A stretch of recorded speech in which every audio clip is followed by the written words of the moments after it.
Ce que j'ai exposé ce soir, et j'ai eu l'occasion de le présenter aussi devant le comité sénatorial à l'Assemblée nationale, c'est la question du moyen et du long terme si on autorise l'exploitation des hydrocarbures de roche-mère. Peu importe l'endroit où ça se fera, on aura deux types de problèmes. Le premier étant que les puits bouchés en fin d'exploitation auront une durée de vie qui ne sera pas éternelle. Par contre, le procédé de fracturation amorce, lui, la migration du méthane et possiblement aussi des autres hydrocarbures qui sont toujours associés au pétrole. Alors, on aura, dans le long terme, une remise en pression des puits.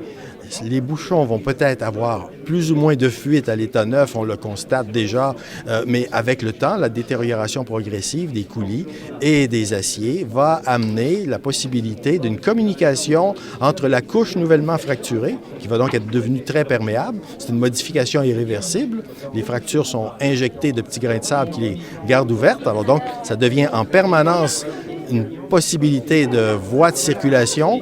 Alors, tant le méthane, les fluides de fracturation qui n'ont pas été récupérés et aussi les eaux souterraines très minéralisées vont continuer à migrer, même dans les puits. Alors, tant que les bouchons tiendront, on aura peu de problèmes en surface, mais fatalement, un jour ou l'autre, les statistiques montrent que dans le conventionnel, c'est après 15 ans seulement, on a un puits sur deux qui fuit.